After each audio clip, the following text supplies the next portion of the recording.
Bismillahirrahmanirrahim. Assalamualaikum warahmatullahi wabarakatuh. Waalaikumsalam warahmatullahi wabarakatuh. Alhamdulillahirrahmanirrahim. Assalatu wassalamu ala rasulillah sayyidina Muhammad ibn Abdullah. Alhamdulillah pada kesempatan hari ini telah hadir rekan-rekan kita sudah berapa ya? Ada 13 orang ya yang hadir ya. Baik, sambil menunggu rekan-rekan yang lain. Ilmi, apa kabar Ilmi? Alhamdulillah baik Pak. Baik. Anam, mana Anam? Iya Pak, alhamdulillah baik Pak. Iya, saya minta maaf ya di Jumat yang lalu, Jumat ya yang ke kampus itu ya, saya tidak bisa ke kampus karena memang mendadak di subuh itu ada keluarga paman yang meninggal, jadi saya harus ke sana dan sampai habis Jumatan kalau tidak salah baru pulang. Itu juga saya tidak ikut ke makamnya. Jadi sampai menyolatkan itu di masjid, habis itu saya pulang bersama anak saya. Jadi itu yang kemarin membuat saya tidak bisa ke kampus ya. Mohon maaf ya yang sudah janjian, tapi mudah-mudahan bisa ketemu dengan kawan yang lain, silaturahim ya. Karena memang tampaknya tuh semester ini jarang sekali atau bahkan tidak pernah sama sekali bertemu gitu ya. Jadi hanya beberapa saja. Kalau kemarin itu ada siapa ya? Widya, ada Exaltia Sera, ada si siapa yang Wenta ya. Baik. Kita sudah masuk ke pertemuan ke-14 ya hari ini ya. Kemudian saya melihat beberapa yang sudah mengumpulkan tugas di email, tapi belum saya periksa karena memang masih ada pekerjaan lain yang saya harus kerjakan. Kemudian saya belum Pak, masih belum ya. Nanti kontak ya tolong ya. Iya. Masih belum datang masih. Baik. Nanti sebelum nanti ujian mudah-mudahan sudah bisa mengumpulkan semua. Jadi nanti ada nilai tugas kelompok, ada nilai individu, nanti ada UTS dan lain-lainnya. Kalau nanti untuk kehadiran itu kan biasanya oleh si prodi otomatis nanti akan dihitung berdasarkan presensi online-nya, karena memang presensinya masih online atau daring, jadi itu yang nanti akan dihitung. Makanya saya masih apa sih katanya kemarin? Oh ya, absennya itu masih saya buka. Kemarin sempat mati beberapa hari karena server yang terkait dengan alamat virtualnya si Webstream Banjar Baru yang di situ ada presensi mahasiswa, ada nilai, ada presensi dosen, itu kemarin ada kebakaran hari Jumat atau Sabtu itu. Akhirnya tidak bisa diakses beberapa hari. Baru kemarin Senin siang itu baru bisa diakses lagi. Baik, itu kemarin mungkin ada yang mencoba presensi hari kemarin tapi kemarin tidak ada kuliah ya. Atau hari Jumat itu drop ininya epistemic-nya. Baik, kita masuk ke materi hari ini ya, kamera stereo camera calibration. Kemudian sebenarnya temanya adalah ini ya, yang pengukuran jarak menggunakan kamera stereo. Jadi harusnya memang pemrograman robotika itu sampai pada computer vision-nya ya. Tapi memang waktunya yang tidak cukup karena memberi materi terkait dengan pemrograman di mikrokontrolernya sendiri aja sudah lumayan menyita waktu ya. Nah, jadi mungkin nanti kalau ada yang ingin belajar lebih jauh, kita bisa belajar sama-sama di tim robotikanya ya, atau nanti saya kurang tahu apakah ada nanti mata kuliah terkait dengan computer vision ini. Kalau dulu saya pas mengajar mata kuliahnya ya, signal processing kalau tidak salah dulu ya, atau di AI itu saya juga arahkan ke sini karena memang penelitian saya itu banyak ke arah sini ya, ke stereo vision, bukan banyak ya, beberapa di antaranya. Yang khususnya kan saya ke robotikanya, dan terakhir itu di 2020 saya masih publikasi terkait dengan stereo vision ini. Baik, intinya adalah kenapa kita mempelajari ini untuk memberikan gambaran ke rekan-rekan sekalian bagaimana nanti si komputer itu bisa melakukan pengukuran jarak berdasarkan penglihatan ya. Nah, penglihatan komputer di sini itu menggunakan kamera ya, otomatis ya, karena memang komputer kan kalau disuruh melihat ya tidak bisa melihat karena tidak ada medianya, karena tidak punya mata. Nah, salah satu sensor yang bisa digunakan untuk membuat si komputer itu bisa melihat adalah kamera ini. Nah, kamera itu kan banyak ya, macam-macam. Nah, salah satunya mungkin yang sekarang digunakan oleh kawan-kawan itu adalah yang web kamera ya. Nah, yang saya gunakan ini pun sebenarnya web kamera yang saya gabungkan jadi satu. Saya pasang gitu ya, saya lem. Gambarnya di sini, nanti mungkin ada gambarnya. Saya lem, kemudian saya ukur jaraknya berapa antara dua titik fokusnya.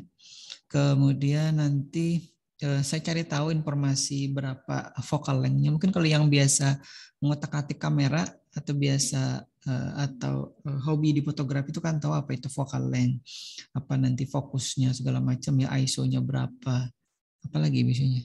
Apalagi biasanya ada yang suka fotografi? Widya? Iya, Pak. Anam suka memoto ya? Iya, Pak. Pakai kamera apa Anam biasanya? Masih belum ada, Pak. Belum ada, tapi suka motonya pakai handphone atau pakai kamera DSLR atau mirrorless? Pakai HP, Pak. Pakai HP, baik. Nah, di situ ada settingannya ya Anamnya ya. Kalau misalkan HP yang sudah canggih seperti Anam itu kan ada di settingan profesional kalau tidak salah. Bisa disetting ISO-nya, bisa disetting shutter speed-nya, bisa disetting white balance-nya. Gitu ya Anamnya kalau tidak salah ya. Iya, Pak. Baik, nah di pojok kiri bawah itu sebenarnya sudah ada juga saya perlihatkan salah satu kamera stereo yang saya dulu beli dari apa ya? Belinya di Jepang, tapi bukan saya yang ke Jepang. Hanya saya belinya online gitu. Saya minta bantuan ada pihak ketiga. Saya lupa apa ya namanya, dari cendrawasih.com kalau tidak salah dulu ya. Tapi ini bukan promosi itunya. Jadi dia bisa membelikan kita barang yang apa saja yang kita ingin. Misalkan saya ingin beli barangnya dulu di Amazon.com kalau tidak salah ya. Dulu kan tidak ada atau belum ada Shopee dan lain-lain yang, atau sekarang itu ada importir.com itu ya kalau tidak salah. Nah, yang ini namanya dulu cendrawasih.com. Jadi saya mengirimkan linknya, ini kamera yang saya ingin beli. Kemudian dia cari tahu kira-kira berapa estimasi biayanya, dihitungkan, kemudian dia kirim balik ke saya. Pak, kira-kira belinya sekian. Kemudian dia minta kalau memang setuju silakan ditransfer, nanti dia akan memesankan barangnya dan mengirimkannya ke saya. Jadi saya tinggal terima di rumah saja kameranya. Nah dulu mungkin sekitar 700-an ribu ya dulu harganya ini. Kalau di aslinya kalau dikurskan itu mungkin sekitar 200-an ribu. Tapi setelah biaya cukai dan lain biaya kirim, jadi dia setelah memesan di Amazon itu dia kirimkan ke Amerika dulu, kemudian dari Amerika baru dia kirimkan ke sini. Kemudian itu yang kemudian kena cukai dan lain-lainnya. Biasanya gitu ya. Kan ada kawan-kawan yang pernah juga memesan sesuatu barang yang tidak dijual di Indonesia, hanya dijual di toko online di luar negeri, kemudian kita minta bantuan pihak ketiga gitu. Kadang-kadang kalau misalkan kita belanja di Banggood atau di Amazon itu ya, kalau sekarang ya mungkin kalau di wilayah Jabodetabek itu masih bisa ngirim, tapi kalau dia sudah ngirim ke Kalimantan atau ke Sulawesi itu yang kadang-kadang tidak bisa. Kalau masih seputaran Pulau Jawa itu masih bisa kadang-kadang, terutama kalau yang di Jakarta ya, karena ekspedisi yang ada di toko online itu bisa mengirimkan hanya sampai Jakarta atau Bogor saja. Baik, itu ya. Jadi intinya gini, tujuan kita melakukan kalibrasi sebenarnya adalah untuk memastikan bahwa alat yang kita gunakan mengukur ya, dalam ini mengukur jarak itu sudah betul-betul sesuai dengan standar. Jadi kalau misalkan Anam nih ya, ingin menimbang badannya di timbangan kalau ada di puskesmas atau di rumahnya, itu kan biasanya kan ada ya pengaturan yang menolkan jarum timbangannya. Ada yang punya timbangan badan di rumah?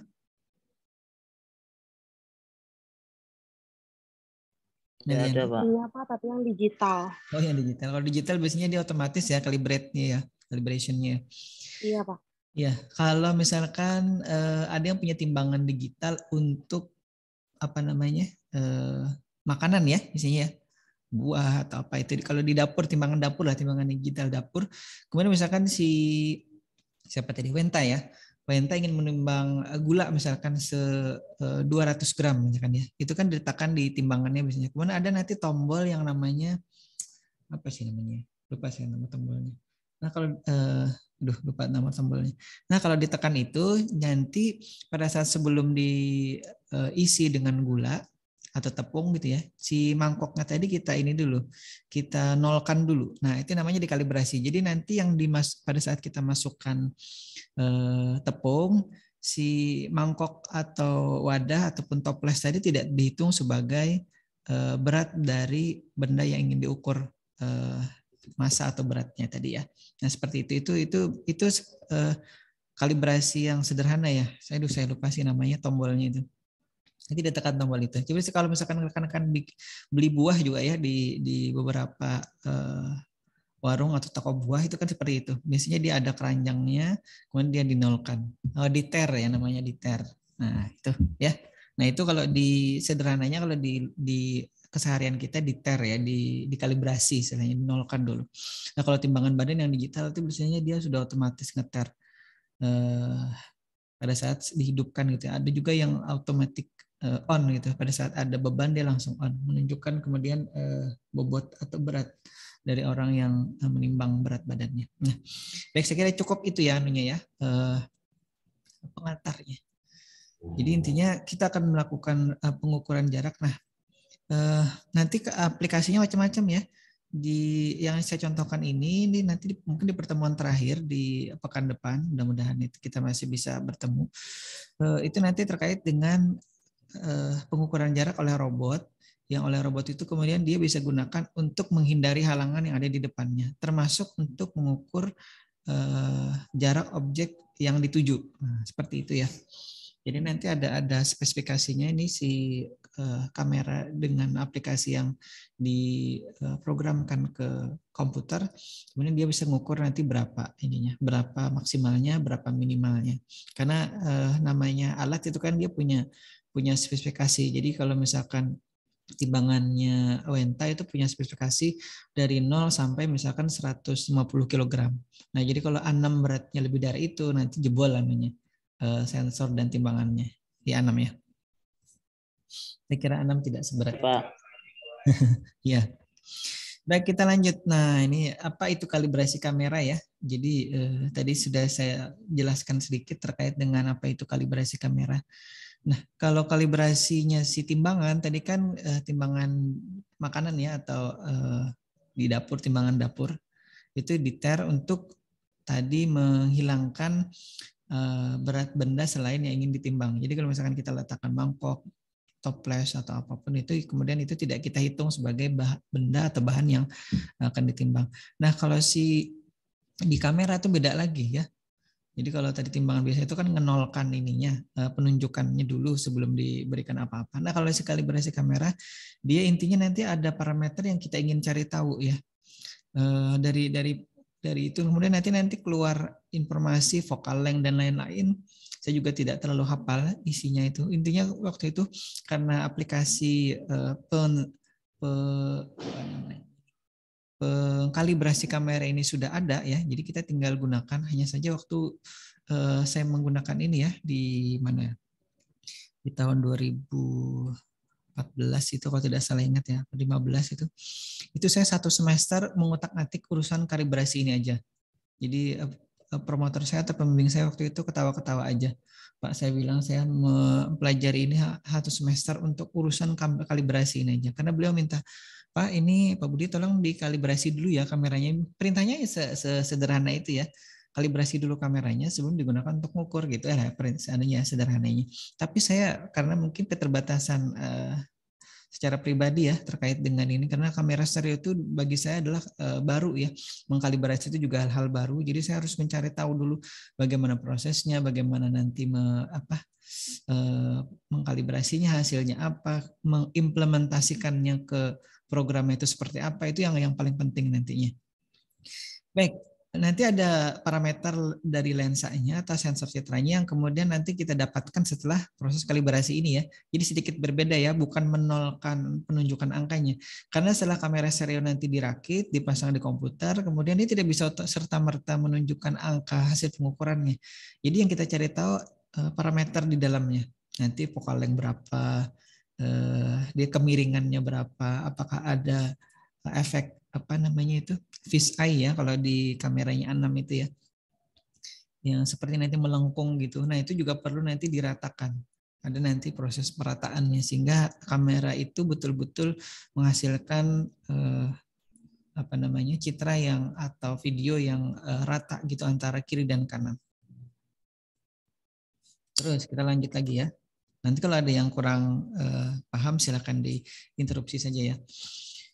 Kita lanjut. Nah, dari parameter-parameter itu nanti kita bisa melakukan beberapa hal ya. Misalkan tadi ada yang saya sebutkan tadi ada fish eye effect ya. Itu di pengolahan citra namanya lens distortion atau gangguan dari lensa ya. Karena mungkin lensanya cembung, nanti ada efek seperti mata ikan gitu ya anunya, hasil citranya kayak lengkung gitu hasil kameranya. Tapi kalau kamera-kamera yang sudah bagus seperti di handphonenya Anam atau kawan-kawan yang lain, itu dia sudah ada apa namanya software dalamnya yang mengatasi terkait dengan lens distortion ini. Kemudian setelah kita lakukan kalibrasi atau parameter yang kita dapatkan, kita bisa lakukan atau kita bisa menggunakannya dalam hal mengukuran ukuran objek ya, dimensinya, baik itu kalau dimensi itu kan terkait dengan panjang, lebar, dan tinggi ya, kemudian juga jarak. Nah nanti di yang saya contohkan ini saya tidak melakukan pengukuran dimensinya, tapi hanya mengukur jaraknya aja ya setelah saya gunakan. Nah nanti di penelitian yang lain sebenarnya dulu itu ada juga yang sudah melakukan pengukuran dimensi. Jadi dia memperkirakan kalau misalkan kita ya anggaplah si Anam ya atau si Khairul Rijal ya, melihat sesuatu itu biasanya bisa memperkirakan ini tingginya berapa atau ngelihat keramik gitu kan di lantai. Oh ini ukuran keramiknya sekitar mungkin 30 kali 30 atau 40 kali 40 atau 60 kali 60. Nah itu ya, itu yang kalau mata kita kan karena mungkin terbiasa sudah melihat oh ini keramiknya ya kurang lebih ini. Atau misalkan dicoba dikilani aja ya, dijengkali itu kan kelihatan. Oh kalau 2 jengkal ya kurang lebih berarti 40 cm itu. Kalau 1 jengkal sekitar 20-an atau 25 cm itu ya ukurannya. Nah itu. Nah kalau dengan melihat pun kadang-kadang kita sudah tahu. Nah si robot ini juga dengan menggunakan kamera stereo yang terkalibrasi itu harapannya bisa melakukan pengukuran dimensi dan juga jarak gitu ya. Kemudian juga bisa kita lakukan penentuan posisi objek. Jadi kalau misalkan kita menggunakan kamera itu kan kita bisa tahu oh ini ada di pojok kanan, ada di pojok kiri, ada di tengah, atau ada di atas, ada di bawah. Ini di atas meja atau di bawah meja apa di lantai seperti itu ya. Itu nanti kita bisa juga melakukan penentuan posisinya di mana objek. Nah sekali lagi ini bagaimana si kamera itu dikalibrasi ya, karena kalau tadi si timbangan tinggal pencet tar-nya aja udah tombol tar ya itu sudah menolkan angka apa timbangannya. Tapi kalau si kamera itu beda lagi. Seperti saya sampaikan tadi nanti ada tools atau aplikasi atau software yang digunakan untuk kemudian kita bisa apa namanya kalibrasi si kamera stereo terutama ya, ini jadi konteksnya kamera stereo yang kita gunakan. Nah sebenarnya ada macam-macam ya yang saya dapatkan waktu itu, tapi ada yang tidak gratis terutama itu ya yang saya dapatkan itu terutama yang tidak gratis dan terutama juga yang saya tidak bisa gunakan, tidak bisa pelajari, tidak bisa implementasikan di kamera yang saya gunakan.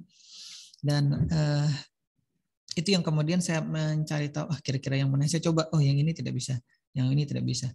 Nah kemudian yang menurut saya nih ya, jadi tidak semua, mungkin tidak menurut semua orang, menurut saya aja ini yang relatif mudah digunakan. Maksud saya relatif itu sebenarnya pada saat saya menguji coba ini juga itu di 1 semester itu saya 6 bulan lah kurang lebih ya, itu saya mengutak-atik ini sampai akhirnya berhasil melakukan kalibrasi dan saya tahu oh ini file yang kemudian saya bisa gunakan di aplikasi robot saya untuk mengukur jarak tadi. Nah, jadi intinya pada saat saya kuliah 2014 sampai 2019 ya, cukup lama ya itu ya. 5 tahun kurang 1 bulan. Itu yang saya temukan hanya metode untuk mengukur jarak objek itu aja ya. Jadi menggunakan kamera stereo ya. Jadi itu aja. Jadi ada metodenya yang saya temukan, ini sedikit metode sederhana bagaimana caranya mengukur objek menggunakan kamera stereo dan itu diimplementasikan ke robot ya jadinya. Nah, seperti itu. Jadi kalau nanti rekan-rekan yang setelah ini S1 ya selesai, S2, kemudian S3, nah S3 itu nanti kurang lebih seperti itu. Jadi yang dituntut itu adalah ada temuan metode yang kemudian bisa disumbangsikan sebagai bagian dari ilmu pengetahuan. Kecil saja. Nah, kemudian yang saya gunakan ini tahun 2015 ya dulu ya. Calibration Toolbox oleh, ini bacanya gimana nih? Bacanya gimana Wenta ini? Iya, Pak. Itu oleh siapa nih? Zen Ives atau Bucket ya? Saya kurang bisa. Bucket. Bucket ya bacanya ya. Coba ulangi Wenta, bacanya gimana? Susah banget, Pak. Jane Ives Bucket mungkin, Pak. Ya, kurang lebih seperti itu ya rekan-rekan sekalian. Jadi kalau saya belibet menyebutnya karena memang tidak terbiasa menyebut nama orang. Ini bahasa apa ya? Orang mana ya kira-kira ya? Kayak bahasa Perancis apa bukan ini? Bisa jadi ya. Saya tidak tahu persis. Nah, kurang lebih ini ya. Yang nama tubuhkan nanti bisa dicari saja di internet atau di Google nanti kelihatan itu. Saya kira atau bukan saya kira. Saya rasanya itu kemarin sudah ada yang lebih baru lagi. Ini karena waktu itu ya tahun 2014-15 itu yang saya temukan ini yang terbaru. Ya sudah saya itu yang gunakan. Jadi ada yang baru lagi. Mungkin yang baru itu akan lebih akurat lagi mengalibrasinya sehingga hasil pengukuran menggunakan kamera stereonya juga akan lebih bagus. Ya ini ada ternyata sudah saya sertakan sumbernya di sini. Jadi kawan-kawan bisa langsung masuk ke situ. www.vision.caltech.edu/bucket ya. Bucket tadi ya, bucket. Kok ada J-nya belakangnya ya. Oke, nanti di akses saja. Nah, apa saja yang kita perlukan nih? Jadi kenapa ini jadi satu materi sendiri ya? Kalau saya melakukannya selama 1 semester atau 6 bulan, maka ini saya ringkaskan menjadi satu pertemuan. Jadi agak ribet ya karena memang ternyata perangkat yang diperlukan juga tidak hanya kamera dan laptopnya saja. Mungkin ada yang tidak menyangka ini ternyata, ternyata itu ya. Nah, ada kamera yang dikalibrasi, misalkan ini saya contohkan saja, ini kamera Minoru 3D ya. Yang tadi ada muncul di slide awal, atau sekarang di background saya juga masih muncul nah ini di tangan saya ini. Itu kameranya seperti mata ya, seperti kartun gitu. Namanya Minoru 3D kamera. Jadi kalau misalkan rekan-rekan sekalian nanti menggunakan kamera itu ya, jadi misalkan Wenta dan Anam gitu ya, punya kamera itu, si Wenta punya, si Anam punya, kemudian nanti melakukan video conference, kemudian nanti menggunakan kacamata 3D ya, nah itu nanti bagus hasilnya. Jadi seolah-olah kita saling melihat satu sama lain itu seperti 3 dimensi. Seperti kalau kawan-kawan menonton di bioskop ya menggunakan kacamata 3D atau 3 dimensi itu. Nah, dalam paket penjualannya kamera yang saya beli ini, Minoru 3D kamera ini juga disertakan kacamata 3 dimensinya. Jadi dikasih beberapa kacamatanya. Jadi kalau misalkan kalaupun misalkan kita tidak melakukan video conference gitu ya, kita hidupkan saja di aplikasi kamera 3D-nya itu, kemudian kita menggunakan kamera. Jadi kita melihat diri kita di layarnya itu seolah seperti 3 dimensi gitu. 3 dimensi itu kayak ada panjang lebar kali tingginya istilahnya ya. Nah, jadi tidak hanya kalau ini kan 2 dimensi yang kita lihat di layar sekarang. Nah, kalau itu menggunakan kamera Minoru 3D ini nanti tampilannya seperti kita menonton film 3 dimensi gitu. Ada kalau istilah pengolahan citranya ada depth-nya, ada kedalaman citranya gitu. Kemudian saya gunakan laptop dulu, MATLAB saya masih 2011 serinya. Kemudian habis itu saya upgrade ke 2013. Yang saya katakan dulu kami menggunakan lisensi yang ada di UGM dulu ya. Karena yang punya lisensi dulu MATLAB itu di UGM kalau tidak salah. Kemudian citra. Nah, ini ada citra pola papan catur ya. Ini yang dulu secara spesifik harus diikuti. Ukurannya jumlahnya 14 kali 10 kotak. Kalau ukuran kotaknya itu sebenarnya tidak terlalu dipermasalahkan ya. Dicetak di kertas A4, ditempel di papan tripleknya. Agak ribet ya. Ada triplek, kemudian ada nanti kertas A4 putih yang kemudian kita cetak papan, ada pola papan catur. Tahu ya pola papan catur ya, hitam putih gitu. 14 kali 10 kotak. Nah, jadi itu kan kertas A4 itu kan persegi panjang, berarti secara kalau misalkan potret ya,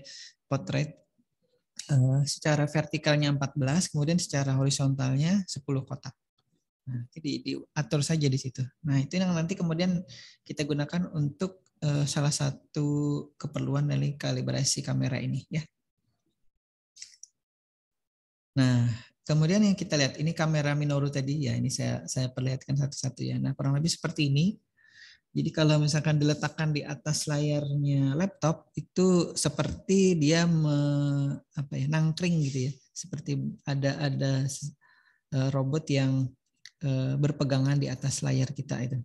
Nah, ada matanya, ada hidungnya, ada seolah-olah mulutnya di situ. Nah, itu ya, jadi lucu ya ini bentuknya. Kenapa saya beli ini dulu? Karena ini harganya paling murah ya. Jadi bukan berarti saya memilih lucunya, tapi karena ini yang paling murah. Ada lagi yang harganya sampai 5 jutaan itu Asus kalau tidak salah merek. Nah, itu saya tidak sanggup beli, sudahlah beli yang murah saja.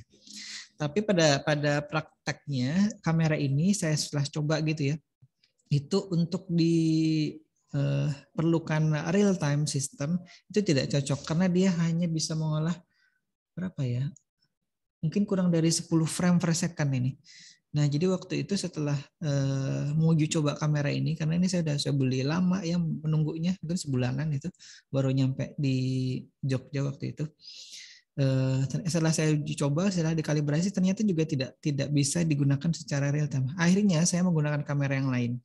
Saya menggunakan Logitech C270. Nah, itu kamera yang cukup cukup fenomenal juga, cukup viral juga di dunia robotan, karena C270 itu harganya relatif terjangkau lah istilahnya ya, dan banyak digunakan itu untuk keperluan robot biasanya, atau karena dia resolusinya juga lumayan bagus ya, walaupun resolusinya masih 720 tapi sudah lumayan lah untuk saya gunakan dulu sebagai sistem kamera yang bisa real time. Jadi setelah saya rakit kamera stereo itu, dia bisa sampai kurang lebih 11 frame per second. Nah, itu yang kemudian bisa saya gunakan untuk robot percobaan saya. Yang ini tidak bisa digunakan, tapi bisa digunakan untuk keperluan video conference ya. Atau hanya uji coba kalibrasi atau percobaan yang bukan untuk real time itu bisa ya. Jadi ngukur jarak tapi bukan real time bisa. Kemudian ini laptop saya yang saya gunakan dulu. Ini laptop, tapi bukan laptop kompatibel, ini touchscreen biasa. Kemudian aplikasinya MATLAB nih ya, MATLAB 2011B. Itu nanti bisa dicari di situ ya, sumbernya. Ada yang sudah mencoba mencari atau mengunduh MATLAB-nya? Belum sempat ya kayaknya. Belum, Pak. Oke, nanti coba aja dicari ya, siapa tahu nanti ada yang mau skripsi terkait dengan ini, nanti bisa. Apa ya Pak? Aplikasi apa? Ya, aplikasi MATLAB. MATLAB 2000, ini 2011 ya, kalau saya gunakan 2013. MATLAB 2020. Gunanya untuk apa Pak? Gunanya untuk apa ini? Gunanya ya, kalau di saya gunakan dulu ya untuk pemrograman pengolahan citra, terutama pengolahan video. Ada juga untuk saya kalau saya S2 dulu untuk kecerdasan buatan. Itu, tapi intinya kecerdasan buatan yang inputan atau masukannya dari citra ya sama. Jadi saya konsisten aja dulu. Nah, setelah itu di S3 saya gunakan si MATLAB-nya, aplikasi untuk mengolah citra dan videonya. Kemudian hasil pengolahan itu saya umpankan untuk memerintahkan robot bergerak yang di holonomic drive system kemarin ya, robot yang bisa bergerak ke segala arah itu. Jadi dari laptop ada USB-nya, kemudian saya hubungkan ke Arduino. Nah, dari laptop ini, dari MATLAB ini saya perintahkan robot untuk bergerak maju, mundur, belok kanan, belok kiri, serong kanan, serong kiri, seperti itu ya. Jadi gunanya itu. Jadi sebenarnya bisa macam-macam, itu salah satunya aja. Dan saya juga cukup lama mencari tahu waktu itu ya bagaimana memerintahkan robot dari MATLAB. Nah itu, jadi pakai komunikasi serial via USB. Sebenarnya bisa aja wireless tapi agak ribet. Saya harus nyari dan belajar dulu wireless communication-nya seperti apa. Walaupun saya sudah beli perangkat wireless-nya waktu itu belum terpikir untuk Bluetooth dan saya belum juga tahu ya menguji ya apakah komunikasi Bluetooth itu bisa real time. Jadi dari apa yang diolah oleh si MATLAB dari di laptop ya, kemudian bisa diperintahkan ke Arduino via Bluetooth seperti kita kemarin ya, pakai Bluetooth dari handphone. Nah, itu bisa real time apa tidak itu yang saya belum coba. Nanti kawan-kawan yang mengambil mata kuliah ini itu bisa nanti melanjutkan penelitian itu ya. Jadi dari si laptop itu bisa tidak dikomunikasikan via Bluetooth-nya laptop ke apa namanya? Ke Bluetooth-nya yang modul Bluetooth yang kita hubungkan ke Arduino. Nah, itu dia. Jadi tidak kita hanya nguji aja bisa real time tidak gitu loh anunya, pertanyaannya. Itu bisa jadi satu penelitian ya. Kalau mau lebih jauh lagi, tapi terlalu jauh. Yang lebih jauh lagi kalau di tim robotika itu kan mereka membuat robot yang bisa mendeteksi bola itu pakai laptop ininya. Jadi ada laptop dipasang di dalam robot, kemudian robotnya dari laptop ya mendeteksi bola pakai kamera. Seperti tadi saya katakan kamera salah satunya kamera ini C270-nya Logitech itu. Kemudian dari situ mereka memerintahkan ke Arduino-nya. Sama ya, kurang lebih seperti tadi. Tapi itu sebenarnya jadi satu robot itu bisa beberapa judul penelitian ya. Dari sisi kameranya, pengolahan citranya, kemudian dari sisi mekaniknya sendiri, kemudian dari sisi perintahnya tadi, apakah wireless, apakah menggunakan komunikasi serial, pakai kabel, atau pakai apa lagi komunikasinya ya. Nah itu bisa jadi paling tidak 2 atau 3 judul penelitian di satu robot itu. Jadi kalau misalkan mau urunan gitu ya, bikin robot itu, sekaligus untuk lomba misalkan, sekaligus untuk skripsi. Nah, itu bisa setali 3 uang tuh. Jadi urunan satu robot, jadi biayanya bisa lebih murah gitu ya untuk keperluan eksperimennya. Baik, kita lanjut dulu. Ini kertas A4 yang saya cetak dan saya ini tripleknya ini sebenarnya papan untuk orang misalnya ujian ya, UMPTN atau ujian di sekolah gitu. Nah, ini yang saya tempel di situ. Intinya ada 14x10 ya. Nah, proses kalibrasinya seperti apa? Coba kita lihat ya. Intinya kemudian kita akan diminta untuk mengakuisisi atau mengambil atau memotok gitu ya citra papan catur ini di berbagai posisi. Nah, tapi kalau misalkan tadi Anam menggunakan kamera handphonenya itu bisa saja dipoto dengan menggunakan kamera handphone. Tapi kalau saya untuk bisa lebih meyakinkan hasil kalibrasi kamera ini, jadi kalau bisa ya akuisisi citra papan caturnya ini digunakan dengan kamera yang ingin dikalibrasi. Jadi yang dikalibrasi kan kamera, misalkan kamera stereo nih dari Logitech atau kamera webcam yang tadi ya, yang Minoru tadi. Jadi citra yang diambil itu bukan diambil dari handphone. Ya, jadi Anam tidak boleh memoto citra papan catur berbagai posisi ini dengan menggunakan handphone, tapi harus digunakan kamera ininya, kamera yang ingin dikalibrasi. Jadi kalau misalkan Anam ingin mengalibrasi kamera handphonenya boleh. Citra papan caturnya diambil dengan handphonenya. Tapi karena yang kita kalibrasi adalah tadi kamera Minoru-nya, maka kamera Minoru-nya yang kita gunakan untuk memoto ini. Nah, yang dipoto nanti semua, misalkan satu posisi ya, posisi A misalkan. Nanti kita lihat ya. Nah, posisi A itu nanti kita ambil 2, yang kiri dan kanan. Jadi tidak boleh hanya kanan saja atau kiri saja, tapi dua-duanya. Jadi nanti misalkan citra pertama ada nanti kanan 1 gitu ya. Kalau waktu saya melakukan akuisisi ini saya beri nama catur kanan 1, kemudian catur kiri 1. Ada nanti catur kanan 2, catur kiri 2 dan seterusnya sampai beberapa puluh ya, kalau tidak salah masing-masing 20 gitu. Nah, ukuran citranya sendiri juga disesuaikan dengan kemampuan kameranya ya. Kalau kameranya misalkan sanggup sampai berapa ya boleh saja.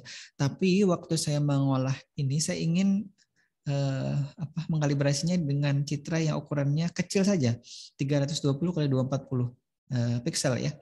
Secara horizontal 320, secara vertikal 240 piksel ininya ukuran citranya.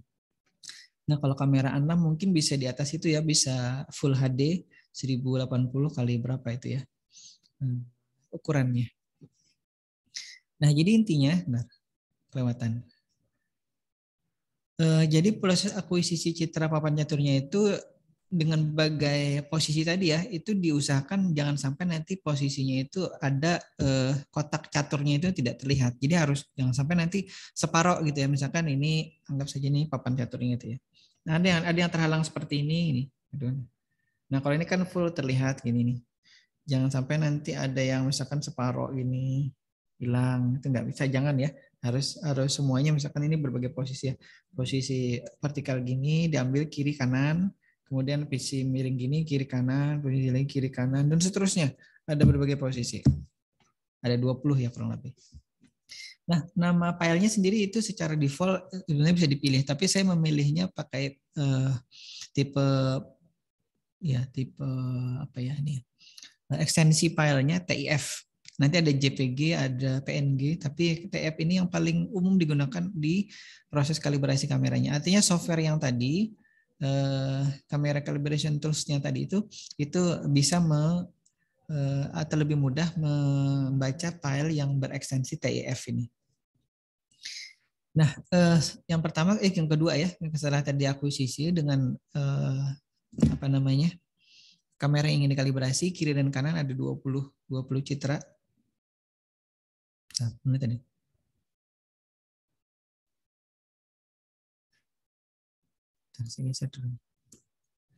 Sampai 20 tadi ya. Baik. Yang kedua itu kita akan menjalankan si softwarenya. Dan itu kemudian dikopikan ke toolbox-nya MATLAB. Ini agak ribet ya. Nanti sebenarnya di MATLAB itu kan nanti ada folder-foldernya tuh, ada folder ini, folder A, B, C, D, dan di situ ada nanti folder toolbox. Nah, kemudian kita masukkan ke sana setelah diekstraksi ya filenya itu ya, kita kopikan ke sana. Nah, kemudian baru dah di command Windows-nya kita bisa langsung mengetikkan perintah. Jadi di MATLAB itu kemarin kan sudah saya sebutkan, itu sudah saya sampaikan, pada saat kita membuka MATLAB, aplikasi MATLAB itu ada nanti command Windows-nya, ada nanti apa namanya editornya, ada nanti space atau file-file yang kita gunakan di situ terlihat foldernya di mana, kemudian data yang sedang aktif itu apa.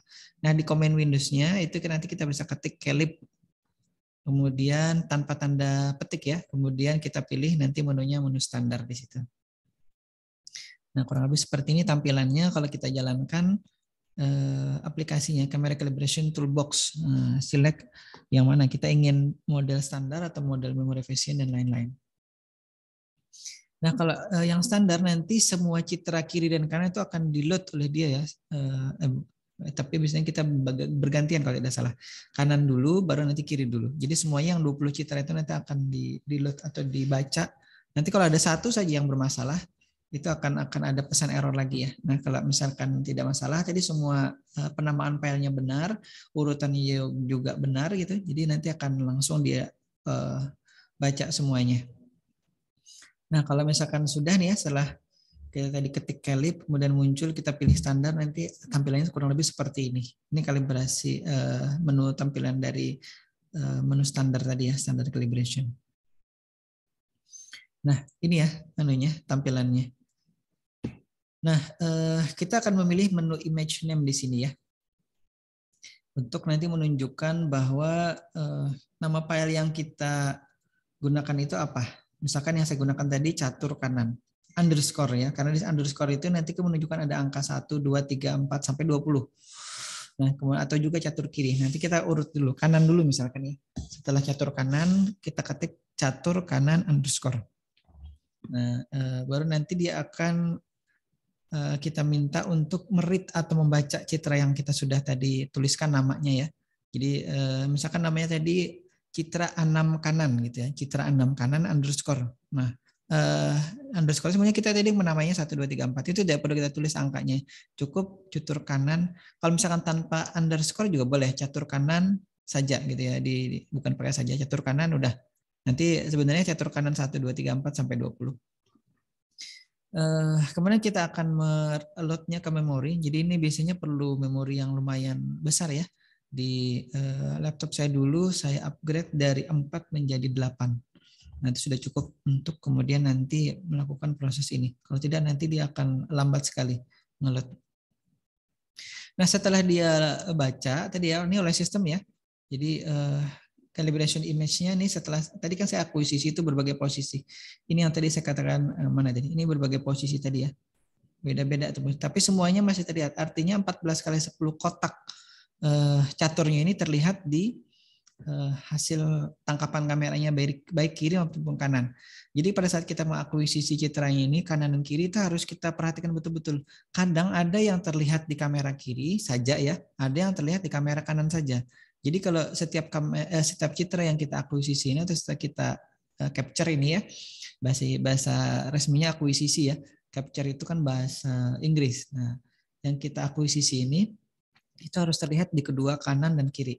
Jadi tidak boleh di kanan saja yang terlihat, terpotong di kiri atau terlihat di kiri, terpotong di kanan. Karena kan kamera stereo itu kan ada pergeseran sedikit ya antara yang terlihat oleh kamera kanan dan yang terlihat oleh kamera kiri, objek yang sama. Seperti halnya misalkan kalau Sihab itu melihat sesuatu, misalkan melihat sepeda motornya. Kemudian ditutup dulu mata kanan, lihat dengan mata kiri. Kemudian ditutup lagi mata kiri, dilihat dengan mata kanan. Itu kan ada, seolah-olah sepeda motornya kan bergeser tuh. Iya tidak, Sihab?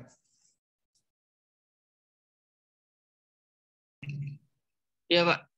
Betul ya, seperti itu ya. Nah, pergeseran itu nanti dimanfaatkan oleh kita dalam nanti menghitung jarak objek ya. Nah, itu tujuannya. Jadi ini sedikit sudah kita memulai tahu, oh seperti itu ya ternyata. Saya juga baru tahu pada saat saya melakukan kalibrasi ini dulu atau mempelajari ini.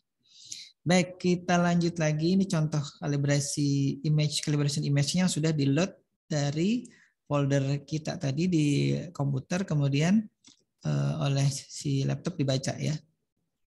Bentar, mana tadi? Oke. Setelah berikutnya yang kita lakukan adalah mengekstrak grid corners. Jadi mengekstraksi pojok-pojok dari si kotak-kotak tadi ya. Si kotak-kotak catur tadi. Jadi 14 kali 10 tadi dibaca. Benar nggak nih 14? Atau lebih?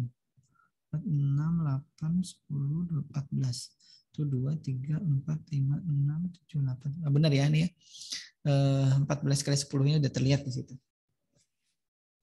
Nah, nanti kita akan melakukan ekstraksi ini secara otomatis ya. Kita hanya tinggal pencet aja. Jadi dari pencet pertama penamaan citranya apa, kemudian kita pencet lagi menu baca citra. Kemudian kita pencet lagi tombol atau menu extract grid corners-nya.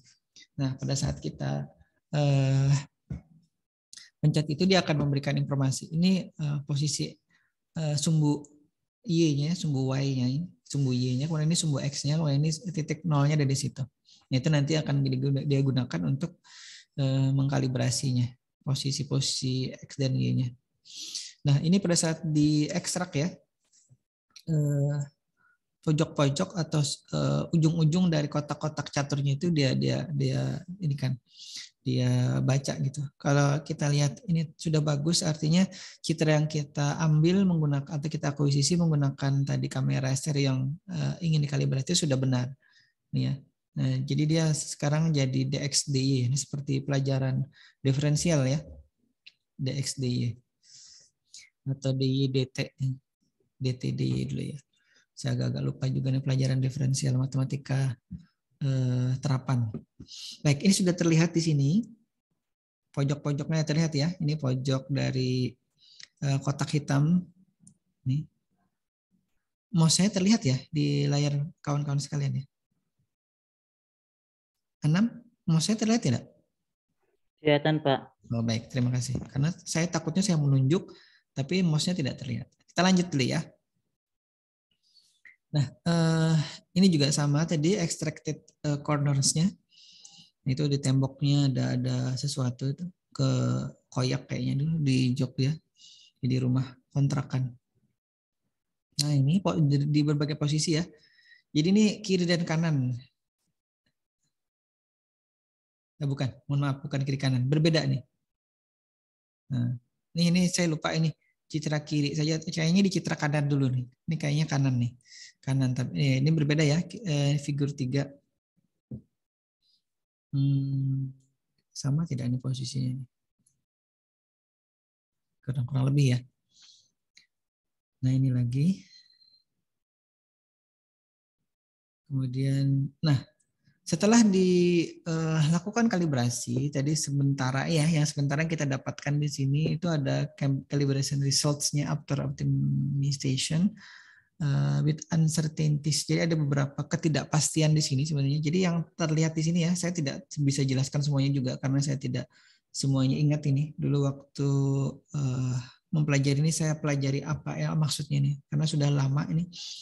Jadi, mungkin saja ada yang saya terlupa ya. Yang pertama misalkan focal length. Focal length-nya itu focal length sebelah kanan ya. Ini dia sekali lagi mengalibrasinya tidak kedua-duanya langsung tapi kiri dan kanan. Nanti ada proses stereo calibration. Jadi kiri kanan dulu baru nanti kiri kita kalibrasi.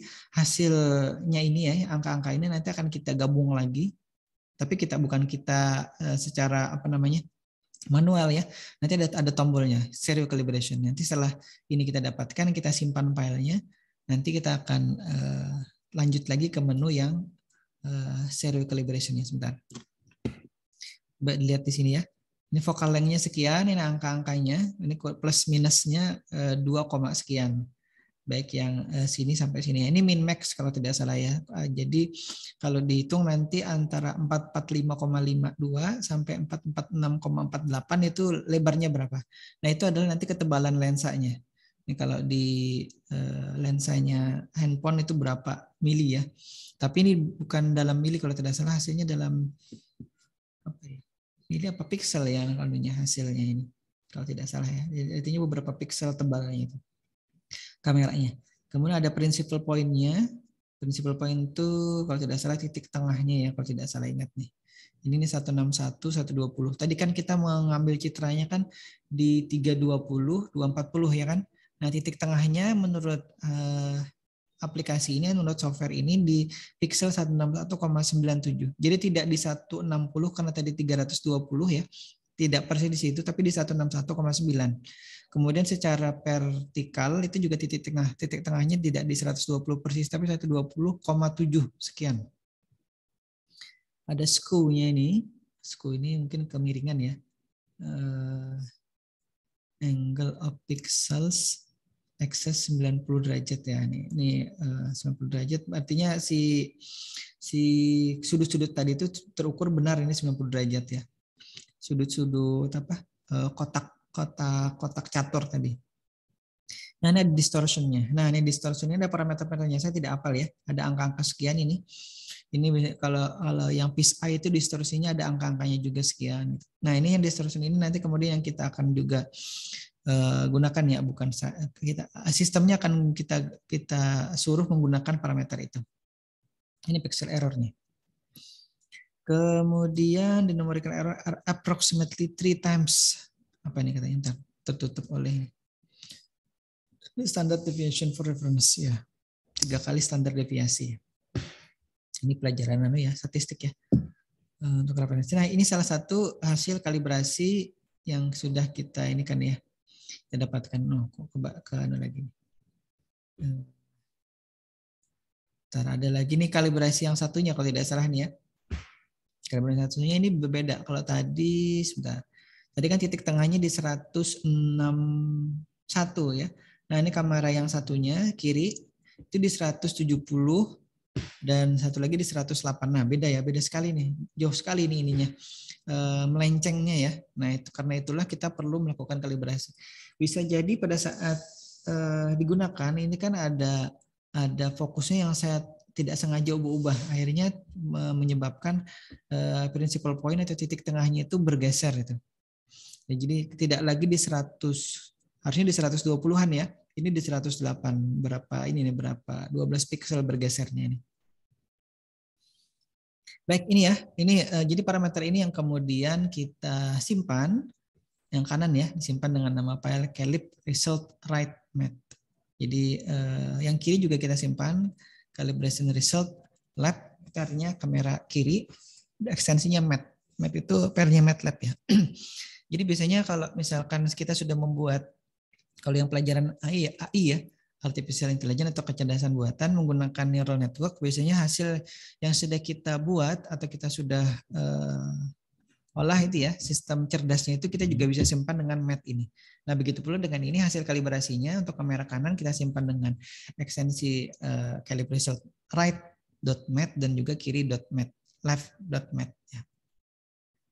Nah, berikutnya kita gunakan karena kita menggunakan kamera stereo, otomatis ya kita harus gunakan kalibrasi stereo, bukan kalibrasi kamera mono tadi ya. Kalau misalkan mau nyoba-nyoba nanti di rumah ya, dengan menggunakan laptop yang ada, softwarenya MATLAB-nya diinstal, kemudian si aplikasi yang tadi untuk kamera calibration softwarenya juga diunduh. Nanti kita bisa gunakan mengalibrasi untuk kamera yang kita punya di laptop gitu ya. Itu. Tapi kalau misalkan nanti punya kamera yang lain dan dirakit jadi kamera stereo, boleh nanti dilanjutkan sampai ke kamera stereo ini. Kemudian ini kamera yang stereo ya, kamera calibrationnya stereo.GUI ya, graphical user interface ya. Nah ini, kemudian ini kita jalankan ya di ininya di softwarenya tadi. Kalau tidak salah ngetiknya stereo GUI _GUI di apa namanya Windows command Windowsnya. Nah, kemudian kita akan melakukan kalibrasi ini dengan yang pertama meload file kalibrasi kanan dan kiri tadi. Jadi tadi kan ada calib result left, ada calib result right gitu ya. .math tadi itu yang akan kita load di sini. Jadi hasil pengalibrasian kamera kanan dan kamera kiri itu kita load ke sini.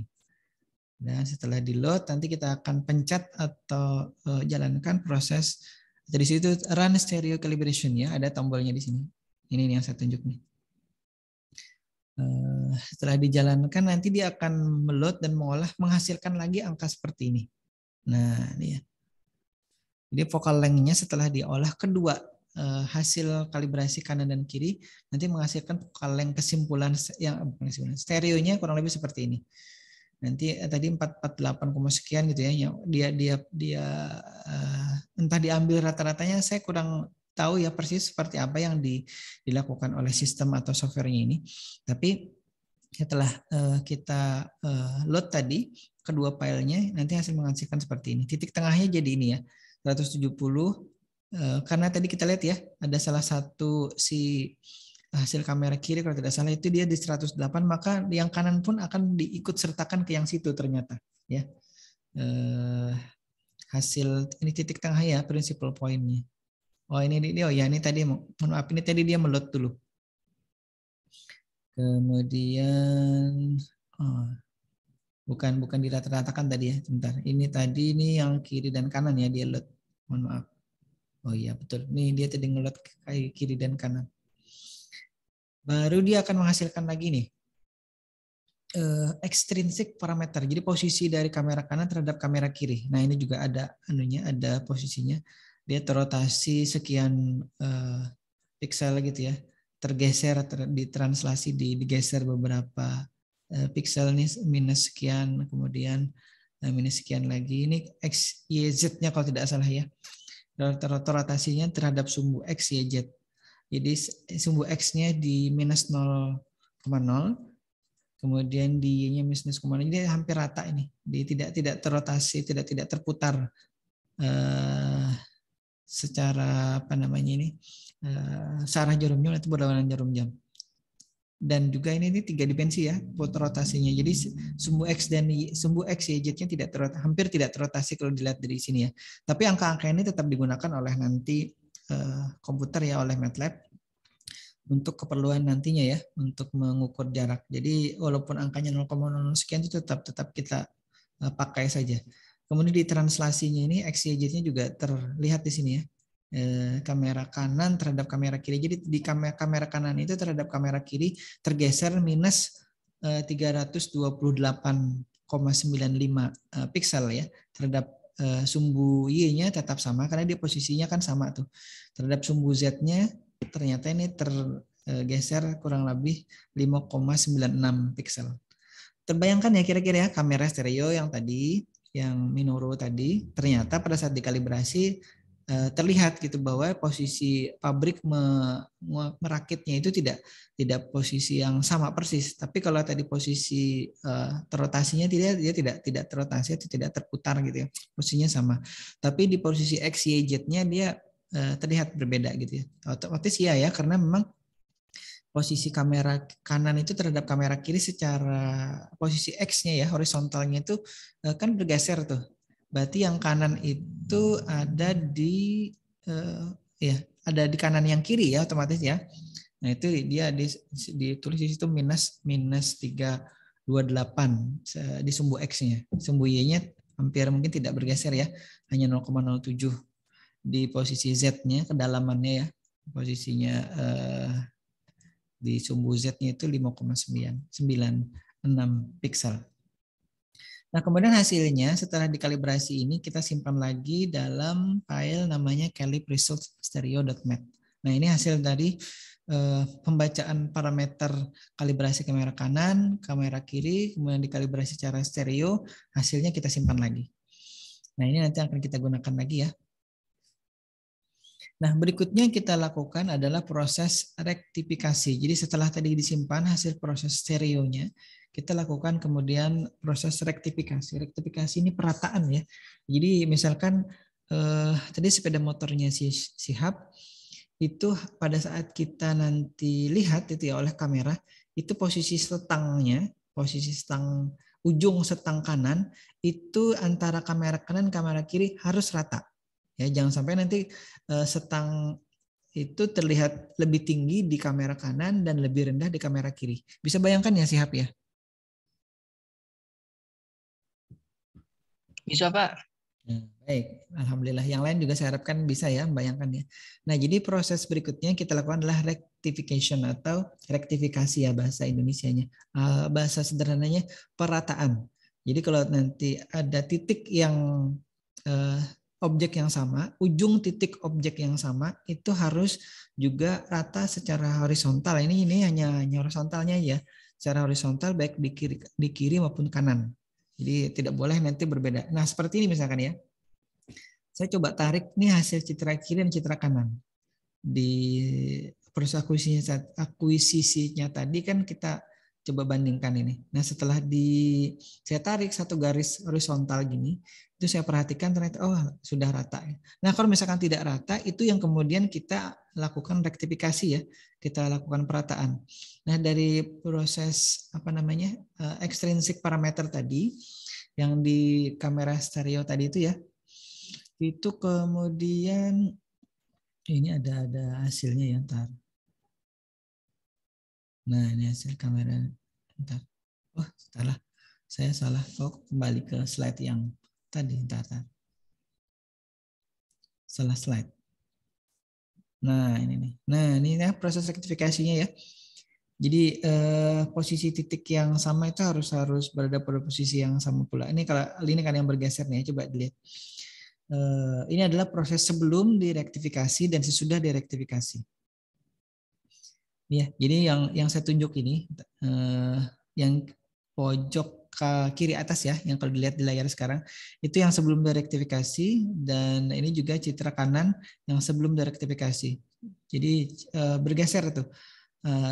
Pojok harusnya ini kan pojok mana nih, catur putih itu ini mana pojok catur putih ntar.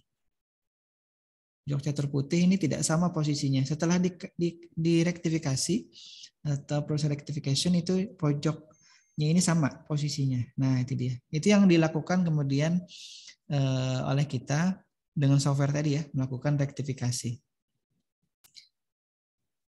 Nah saya kira itu ya. Jadi file rektifikasinya itu yang kemudian kita pakai atau saya gunakan untuk kemudian nanti diolah lebih lanjut.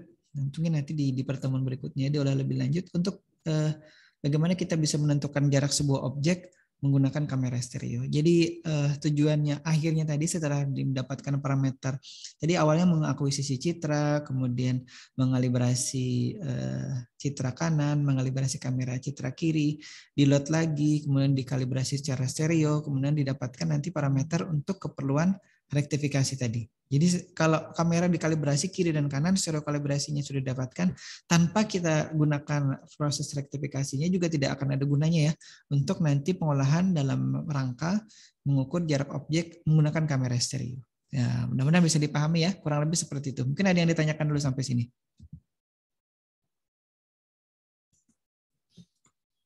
Tidak ada ya, waktunya sudah pas. Tadi kita mulai kita sudah mulai kurang lebih jam 9 lewat 3 menit atau 4 menit tadi. Sekarang pas waktunya cukup jam 10 lewat 4 menit. Mudah-mudahan bisa dipelajari, nanti saya insya Allah.